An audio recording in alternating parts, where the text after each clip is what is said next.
Hi friends, നമുക്കിന്ന് biology, physics, chemistry ഇവയിൽ നിന്ന് ഏറ്റവും എളുപ്പത്തിൽ എങ്ങനെ പഠിച്ചിട്ട് മാർക്ക് വാങ്ങാമെന്നുള്ള ടോപ്പിക്കില്ലേ അത് നോക്കാം.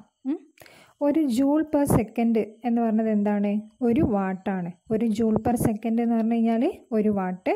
ഒരു കുതിരശക്തി എന്ന് പറഞ്ഞു കഴിഞ്ഞാൽ 746 വാട്ട്. ഒരു കുതിരശക്തി 746 വാട്ട്. ഒരു കിലോ വാട്ടോ 1000 വാട്ട്. ഒരു കിലോ വാട്ട് 1000 വാട്ട്. ഒരു മെഗാ വാട്ട് എന്ന് പറഞ്ഞു കഴിഞ്ഞാൽ എത്രയാണ്? മെഗാ വാട്ടൊന്നും വേണ്ട, അതൊന്നും അധികം ചോദ്യം ചോദിക്കലില്ല, അതവിടെ വിട്ടേക്കാം. ഒരു കിലോ വാട്ട് വരെ നോക്കാം. ഒരു ജൂൾ പെർ സെക്കൻഡ് ഒരു വാട്ട്. ഒരു കുതിരശക്തി 746 വാട്ട്. ഒരു കിലോ വാട്ട് എത്രയാണ്? 1000 വാട്ട്. ഒരു ജൂൾ പെർ സെക്കൻഡ് ഒരു വാട്ട്. ഒരു കുതിരശക്തി 746 വാട്ട്. ഒരു കിലോ വാട്ട് എന്ന് പറഞ്ഞു കഴിഞ്ഞാൽ 1000 വാട്ട്. ഇനി വൈദ്യുതി ചാർജിൻ്റെ യൂണിറ്റ് എന്താണ്? കൂളോം. വൈദ്യുത ചാർജിൻ്റെ യൂണിറ്റ് കൂളോം. എന്നാൽ വൈദ്യുതിയുടെ വ്യാവസായിക യൂണിറ്റാണ് ചോദിച്ചെങ്കിൽ കിലോ വാട്ട് അവർ.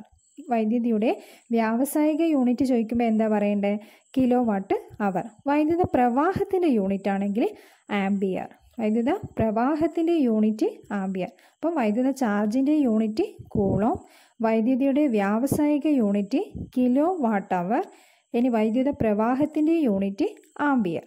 ഗാർഹിക ആവശ്യത്തിന് ഉപയോഗിക്കുന്ന വൈദ്യുതിയുടെ അളവ് കണക്കാക്കുന്നതിനുള്ള ഉപകരണം വാട്ട് അവർ മീറ്റർ. ഗാർഹിക ആവശ്യത്തിന് ഉപയോഗിക്കുന്ന വൈദ്യുതിയുടെ അളവ് കണക്കാക്കുന്നതിനുള്ള ഉപകരണം വാട്ട് അവർ മീറ്റർ. ഇനി ഗാർഹിക ആവശ്യത്തിനുള്ള വൈദ്യുതിയുടെ അളവ് എത്രയാണ്? 230 വാട്ട്. നമ്മൾ നേരത്തെ പറഞ്ഞ് ഗാർഹിക ആവശ്യത്തിന് ഉപയോഗിക്കുന്ന വൈദ്യുതിയുടെ അളവ് കണക്കാക്കുന്നതിനുള്ള ഉപകരണം പറഞ്ഞ് എന്തായിരുന്നു? വാട്ട് അവർ മീറ്ററാന്ന് പറഞ്ഞു. ഇനി ഗാർഹിക ആവശ്യത്തിനുള്ള വൈദ്യുതിയുടെ അളവ് എത്രയാണ്? 230 വോൾട്ടാണ്. എന്നാൽ പവർ സ്റ്റേഷനുകളിൽ ഉൽപ്പാദിപ്പിക്കുന്ന വൈദ്യുതിയുടെ അളവ് 11 kV. പവർ സ്റ്റേഷനുകളിൽ ഉൽപ്പാദിപ്പിക്കുന്ന വൈദ്യുതിയുടെ അളവ് എത്രയാണ്? 11 kV. ഇനി വൈദ്യുത പ്രവാഹ തീവ്രത ചാർജ് അല്ലെങ്കിൽ ചാർജ് ബൈ സമയം. വൈദ്യുത പ്രവാഹ തീവ്രത, നമ്മൾ വൈദ്യുത പ്രവാഹത്തിന് യൂണിറ്റ് ആംബിയർ, എന്നാൽ വൈദ്യുത പ്രവാഹത്തിന് തീവ്രതയെ ചോദിച്ചെങ്കിൽ എന്താണ്? ചാർജ് ബൈ സമയം. ഇനി വൈദ്യുത പ്രവാഹ തീവ്രതയുടെ യൂണിറ്റ് ചോദിച്ചു കഴിഞ്ഞാൽ ആംബിയർ അല്ലേ? വൈദ്യുത പ്രവാഹ തീവ്രതയുടെ യൂണിറ്റ് ആംബിയർ. ഇനി ഒരു 3 ഫേസ് ലൈനിൻ്റെ വോൾട്ട് 415 വോൾട്ട്.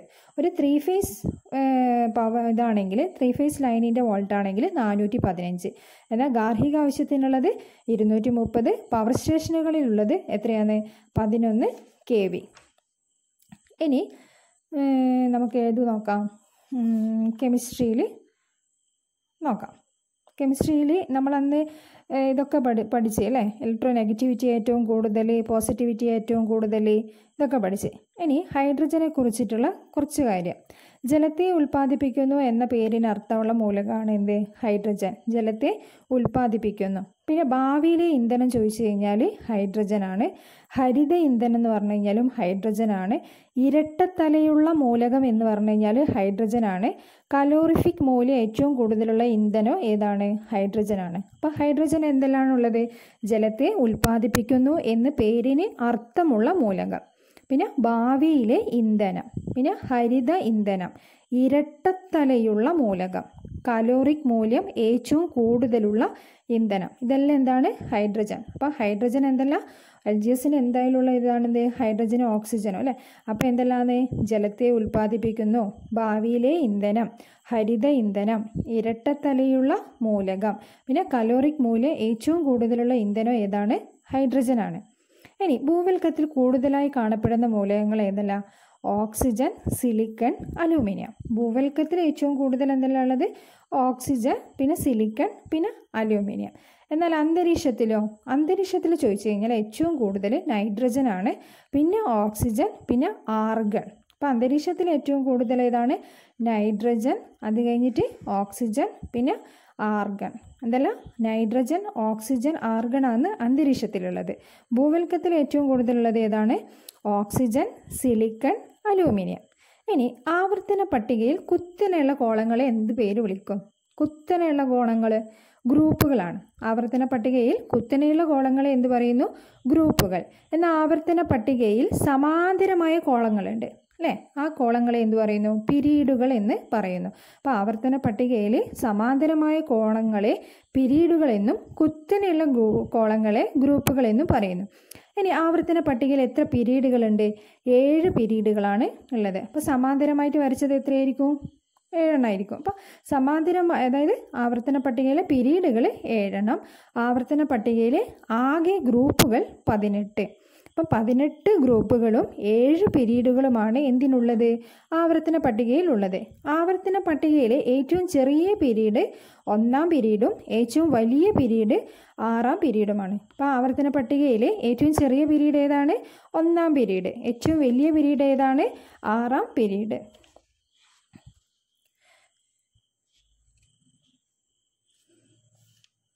ഇനി നമുക്ക് ഏതാ പഠിക്കേണ്ടത്? ബയോളജിയിൽ കുറച്ച് കാര്യങ്ങൾ നോക്കാം. ബയോളജിയിൽ നമുക്ക് ശ്വസനാവയവങ്ങൾ നോക്കാം. മണ്ണിരയുടെ ശ്വസനാവയവം എന്താണ്? ത്വക്ക്. മണ്ണിരയുടെ ശ്വസനാവയവം ത്വക്ക്. ഉഭയജീവിയുടെ ശ്വസനാവയവം ത്വക്ക്. അപ്പം മണ്ണിരയുടെയും ഉഭയജീവിയുടെയും ശ്വസനാവയവം ത്വക്ക്. ഇനി 8 കാലികളോ? ബുക്ക്ലെങ്കുകളാണ്. 8 കാലികൾ ബുക്ക്ലെങ്കുകൾ. ഇനി ഷഡ്പദങ്ങൾ ട്രക്കിയയാണ്. അപ്പോൾ ഷഡ്പദങ്ങൾക്ക് ട്രക്കിയ, 8 കാലികൾക്ക് ബുക്ക്ലെങ്ങുകൾ. ഇനി മത്സ്യങ്ങൾക്ക് ചെകിളപ്പൂക്കൾ അല്ലെങ്കിൽ ശകുലങ്ങളാണ്. അപ്പോൾ മത്സ്യങ്ങളുടെ ശ്വസനാവയവം എന്താണ്? ചെകിളപ്പൂക്കൾ അല്ലെങ്കിൽ ശകുലങ്ങൾ. ഞണ്ടിൻ്റെയോ? ബ്രാക്കിയോ സ്റ്റീഗൽ ലങ്സ്. ഞണ്ടിൻ്റേത് ബ്രാക്കിയോ സ്റ്റീഗൽ ലങ്സ്. സസ്യങ്ങളുടേത് സ്റ്റൊമാറ്റ. അപ്പോൾ സസ്യങ്ങളുടെ ശ്വസനാവയവം എന്താണ്? സ്റ്റൊമാറ്റ. ഞണ്ടിൻ്റേത് ബ്രാക്കിയോ സ്റ്റീഗൻ ലങ്സ്. മത്സ്യങ്ങളുടേത് ചെകിളപ്പൂക്കൾ അല്ലെങ്കിൽ ശകുലങ്ങൾ. ഷഡ്പദങ്ങളുടേത് ട്രക്കിയ.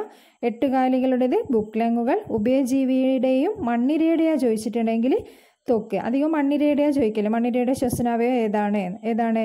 ത്വക്കാണ്. ഇനി മനുഷ്യ ശരീരത്തിൽ പുതുതായി കണ്ടെത്തിയ 80ാമത്തെ അവയവമാണ് ഇൻ്റർസ്റ്റീഷ്യ. മനുഷ്യ ശരീരത്തിൽ പുതുതായി കണ്ടെത്തിയ 80ാമത്തെ അവയവം ഏതാണ്? ഇൻ്റർസ്റ്റീഷ്യയാണ്. ഘ്രാണശക്തി കൂടുതലുള്ള ജീവി സ്രാവ്. എന്നാൽ ഘ്രാണശക്തി ഏറ്റവും കൂടുതലുള്ള കരയിലെ ജീവി ചോദിച്ചു കഴിഞ്ഞാൽ നായയാണ്. അപ്പോൾ ഘ്രാണശക്തി കൂടുതലുള്ള ജീവി ചോദിച്ചാൽ സ്രാവാണ്. എന്നാൽ ഘ്രാണശക്തി ഏറ്റവും കൂടുതലുള്ള കരയിലെ ജീവി എന്നാണ് ചോദിച്ചതെങ്കിൽ ഏതാണ്? നായയാണ്. നാവിൽ തിരിച്ചറിയാൻ കഴിയുന്ന 5ാമത്തെ രുചി ഉമാമി. അപ്പോൾ നാവിൽ തിരിച്ചറിയാൻ കഴിയുന്ന 5ാമത്തെ രുചി ഏതാണ്? ഉമാമി. നാവിന് തിരിച്ചറിയാൻ കഴിയുന്ന 6ാമത്തെ രുചി സ്റ്റാർച്ചി. അപ്പോൾ 5ാമത്തേത് ഉമാമിയും 6ാമത്തേത് സ്റ്റാർച്ചിയുമാണ്. അപ്പം നാവിന് തിരിച്ചറിയാൻ കഴിയുന്ന 5ാമത്തെ രുചി ഏതാണ്? ഉമാമി. 6ാമത്തെ രുചി ഏതാണ്? സ്റ്റാർച്ചി. അരുണരക്താണുക്കളുടെ ആയുസ് 120 ദിവസം. അരുണരക്താണുക്കളുടെ ആയുസ് എത്രയാണ്? 120 ദിവസം. അരുണരക്താണുക്കൾ രൂപം കൊള്ളുന്നത് അസ്ഥിമജ്ജയിൽ. അപ്പോൾ അരുണരക്താണുക്കളുടെ ആയുസ് എപ്പോഴും ചോദിക്കലുണ്ട്. എത്രയാണ്? 120 ദിവസമാണ്. ഈ അരുണരക്താണുക്കൾ എവിടെയാണ് രൂപം കൊള്ളുന്നത്? അസ്ഥിമജ്ജയിൽ. മർമ്മം ഇല്ലാത്ത രക്തകോശം അരുണരക്താണുക്കൾ പ്ലേറ്റ്ലെറ്റുകൾ. മർമ്മം ഇല്ലാത്ത രക്തകോശം ചോദിച്ചാൽ അരുണരക്താണുക്കളും പ്ലേറ്റ്ലെറ്റുകളും. അരുണരക്താണുക്കൾ നശിക്കപ്പെടുന്നത് കരളിലും പ്ലീഹയിലും വെച്ച്. ഈ അരുണരക്താണുക്കൾ നശിക്കപ്പെടുന്നത് എവിടെയാണ്? കരളിലും പ്ലീഹയിലും വെച്ച്. ഇനി അരുണരക്താണുക്കളുടെ ശവപ്പറമ്പ് എന്നറിയപ്പെടുന്നത് പ്ലീഹ. ഈ ചോദ്യം എപ്പോഴും ചോദിക്കലുണ്ട്. അരുണരക്താണുക്കളുടെ ശവപ്പറമ്പ് എന്നറിയപ്പെടുന്നത് പ്ലീഹ. ഇനി രക്തം കട്ടപിടിക്കാൻ സഹായിക്കുന്ന പ്രോട്ടീൻ ഫൈബ്രനോജൻ. രക്തം കട്ടപിടിക്കാൻ സഹായിക്കുന്ന പ്രോട്ടീൻ ഏതാ? ഫൈബ്രനോജൻ. രക്തസമ്മർദ്ദം നിയന്ത്രിക്കാൻ സഹായിക്കുന്ന പ്ലാസ്മ പ്രോട്ടീൻ ആൽബുമിൻ. രക്തം കട്ടപിടിക്കാനാ ചോദ്യമെങ്കിൽ ഫൈബ്രനോജൻ. എന്നാൽ രക്തസമ്മർദ്ദം നിയന്ത്രിക്കാനാണെങ്കിൽ എന്താണ്? ആൽബുമിനാണ്. ആൻറ്റിബോഡികളായി പ്രവർത്തിക്കുന്നത് ഗ്ലോബുലിൻ. അപ്പോൾ ആൻറ്റിബോഡികളായി പ്രവർത്തിക്കുന്നത് ഗ്ലോബുലിൻ. രക്തസമ്മർദ്ദം നിയന്ത്രിക്കാനാണെങ്കിൽ ആൽബുമിൻ. ഇനി രക്തം കട്ടപിടിക്കാനാണെങ്കിൽ എന്താണ്? ഫൈബ്രനോജൻ. എന്നുകൊണ്ട് പറയാം, രക്തം കട്ടപിടിക്കാനാണെങ്കിൽ ഫൈബ്രനോജൻ. രക്തസമ്മർദ്ദം നിയന്ത്രിക്കാനാണെങ്കിൽ ആൽബുമിൻ. ഇനി ആൻറ്റിബോഡികളായി പ്രവർത്തിക്കുന്നത് ഗ്ലോബുലിൻ. ഇനി ഏറ്റവും കൂടുതൽ കണ്ടുവരുന്ന രക്തഗ്രൂപ്പ് ഏതാണ്? O positive. ഏറ്റവും കൂടുതൽ കണ്ടുവരുന്ന രക്തഗ്രൂപ്പ് ഏതാണ്? O positive. ഏറ്റവും കുറവ് കാണപ്പെടുന്ന രക്തഗ്രൂപ്പ് AB നെഗറ്റീവ്. അപ്പോൾ ഏറ്റവും കുറവ് AB നെഗറ്റീവും ഏറ്റവും കൂടുതൽ കണ്ടുവരുന്നത് O പോസിറ്റീവും ആണ്. ഇനി സാർവിക ദാതാവ് എന്നറിയപ്പെടുന്ന രക്തഗ്രൂപ്പ് ഏതാണ്? O ഗ്രൂപ്പാണ്. സാർവിക ദാതാവ് എന്നറിയപ്പെടുന്നത് O ഗ്രൂപ്പ്. സാർവിക C കർത്താവ് എന്നറിയപ്പെടുന്നത് AB ഗ്രൂപ്പ്. അപ്പോൾ സാർവിക ദാതാവ് O ഗ്രൂപ്പും സാർവിക സ്വീകർത്താവ് എന്നറിയപ്പെടുന്ന ഗ്രൂപ്പ് ഏതാണ്? AB ഗ്രൂപ്പും. ആൻറ്റിജൻ ഇല്ലാത്ത രക്തഗ്രൂപ്പ് O ഗ്രൂപ്പ്, ആൻറ്റിബോഡി ഇല്ലാത്ത രക്തഗ്രൂപ്പ് AB ഗ്രൂപ്പ്. അപ്പം സാർവിക ദാതാവ് എന്ന് പറയുന്നത് ആൻറ്റിജൻ ഇല്ലാത്ത രക്തഗ്രൂപ്പാണ്. അപ്പോൾ അതാണ് ഏത്? O group. ഇനി സാർവിക സ്വീകർത്താവ് എന്ന് പറയുന്നതും ആൻറ്റിബോഡി ഇല്ലാത്തതുമായ രക്തഗ്രൂപ്പ് ഏതാണ്? AB group. എന്നാൽ ലോക രക്തദാന ദിനം എപ്പോഴാണ്? ജൂൺ 14. ഇപ്പോൾ ലോക രക്തദാന ദിനം ജൂൺ 14. ദേശീയ രക്തദാന ദിനം ഒക്ടോബർ 1. അപ്പം ലോക രക്തദാന ദിനം എപ്പോഴാണ്? ജൂൺ 14. എന്നാൽ ദേശീയ രക്തദാന ദിനം ഒക്ടോബർ 1. ഇനി രക്തം കട്ട പിടിക്കാത്ത രോഗാവസ്ഥയാണ് ഹീമോഫീലിയ. രക്തം കട്ട പിടിക്കാത്ത രോഗാവസ്ഥ ഹീമോഫീലിയ. അപ്പോൾ ഇത്രയാണ് ഇന്നത്തെ ക്ലാസ്സിൽ ഉൾപ്പെടുത്തിയിട്ടുള്ളത്. വളരെ കുറച്ച് കാര്യങ്ങൾ മാത്രമേ ഉള്ളൂ. എല്ലാവരും എന്ത് ചെയ്യുക? ഇന്ന് തന്നെ പഠിക്കുക. അപ്പോൾ വീഡിയോ ഇഷ്ടമായാൽ സബ്സ്ക്രൈബ് ചെയ്യുക, ലൈക്ക് ചെയ്യുക, ഷെയർ ചെയ്യുക. അടുത്തുള്ള ബെൽ ബട്ടൺ ക്ലിക്ക് ചെയ്ത് കഴിഞ്ഞാൽ അടുത്ത നോട്ടിഫിക്കേഷൻ നിങ്ങൾക്ക് ലഭിക്കുന്നതായിരിക്കും. Okay, by.